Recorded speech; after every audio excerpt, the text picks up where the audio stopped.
justement, en reprenant, on va dire que Marion Maréchal Le Pen, aujourd'hui, est en train de faire un peu... Elle s'appelle plus Le Pen, elle s'appelle Marion Maréchal. Vous voyez, même dans votre discours et dans sa façon d'appeler, vous jouez, on ne change pas les mots, on appelle les gens par leur prénom, excusez-moi. Elle est en train, en quelque sorte, de faire repentance par rapport à son père, qui a dit que c'était un détail. C'est bon, Rachida Kahn, c'est bon. Honnêtement, il y a un changement dans l'histoire et je peux vous en parler parce qu'il se trouve que je reviens d'Israël. Il n'y a même pas une semaine. Il y a un vrai changement de paradigme. Évidemment, il y a eu l'extrême droite dans les années 80 qui était antisémite, ça, on n'en disconvient pas. Néanmoins, je crois que le RN aujourd'hui a fait beaucoup d'efforts. On l'a vu aux dernières élections. Ils ont viré systématiquement tous les gens qui avaient des propos antisémites. Et pour avoir été en Israël, ça je peux vous le confirmer, que les gens en Israël aujourd'hui aussi ont changé de paradigme. Beaucoup de gens qui se disaient de gauche avant, aujourd'hui, sont plutôt pour la droite, voire même l'extrême droite. Et je trouve que le déplacement qu'il a fait, ça a du sens. Nous-mêmes, nous avons voulu nous rendre sur ce lieu de mémoire. On n'a pas pu parce qu'il y a eu des bombardements. Pardon. Il y a eu des bombardements la veille, donc on n'a pas pu se rendre. Mais en revanche, on a rencontré des parents de victimes, on a rencontré des différentes communautés, les Druzes, les musulmans, les maronites, et ils avaient tous un seul et même discours. On est d'abord israéliens et on veut défendre notre pays. Et il y a l'émotion, enfin, on entend Olivier Benkemoun qui nous parlait de l'émotion de Jordan Bardella quand il se retrouve sur ce lieu. Donc arrêtons.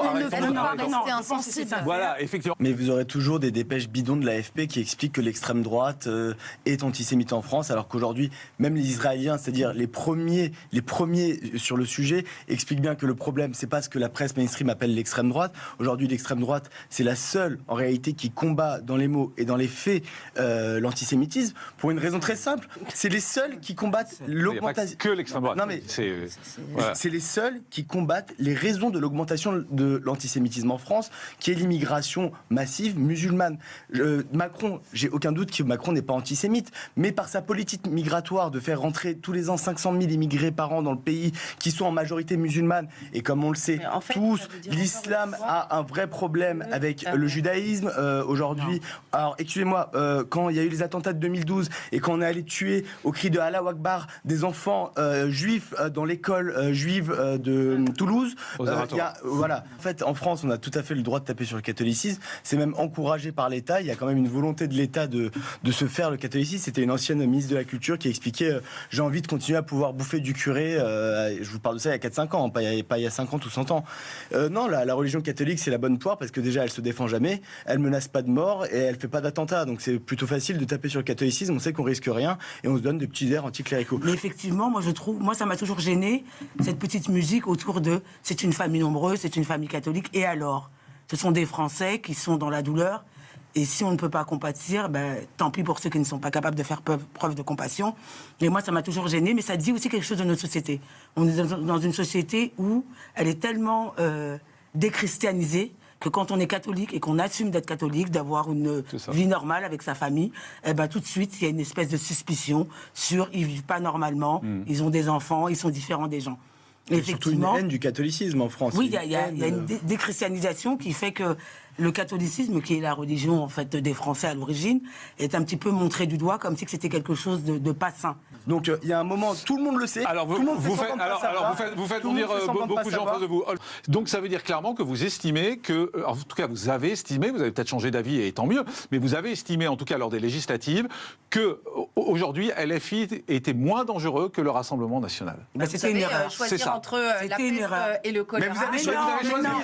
Ou on ne choisit pas. Dans ce cas-là, on ne choisit pas. Excusez-moi, entre la peste et le choléra, moi je ne choisis pas, pour reprendre votre expression. Vous faites quoi? Vous donnez la France Abstention. Oui, l'abstention, c'est vous faites des élections normales. Non, l'abstention, il y a un moment, il faut agir en rester aussi. On écoute Badi Saïdi. Non, mais à un moment, soit on s'abstient. Mais s'abstenir, écoutez, on accepte la volonté des Français. La volonté des Français, ça n'a jamais été de voir LFI. La Renaissance a fait un deal pour pouvoir garder ses places. Elle a fait élire les députés LFI. En responsabilité. Ça, il faut la... Mais c'est pas la responsabilité. Aujourd'hui, vous êtes donc responsable de la situation des Juifs qui ont peur dans ce pays. Et les responsables politiques. Mais non. Vous êtes responsable, vous les avez fait élire. Aujourd'hui, vous êtes donc responsable que des Juifs ont peur dans leur propre pays. Je vais vous dire. ça a été un choix de raison. Non, ça a été juste un deal politique. Ça a été juste un deal politique pour des places. Alors, ça n'a rien à voir. Il ne faut pas un deal politique pour des places. La France insoumise qui aujourd'hui va de dérapage en dérapage et c'est limite. Mais pourquoi ils sont à l'Assemblée? Pourquoi ils sont à l'Assemblée? Vous n'avez pas un cas de conscience? Grâce à vous. Non, mais c'est pas vrai. C'est pas vrai. Alpha Cousso. C'est pas vrai. Ce sont les Anglais. Oui, sacré anglais. Et me tout pas, je m'en tape. Et me tout pas, je m'en tape. Et me tout pas, je m'en tape. Non, on ne touche pas les enfants. Ce sont les Anglais. Ce sont les Anglais. Oui, toujours les Anglais. Kevin ou pas, je m'en tape. Kevin ou pas, je m'en tape. Kevin ou pas, je m'en tape. On ne touche pas les enfants. Ce sont les Français.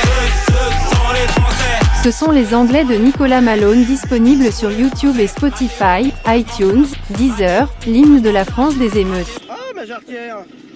Ah, je perds ma jarretière. Ce sont les Anglais. Ce sont les Anglais. Ce sont les Anglais.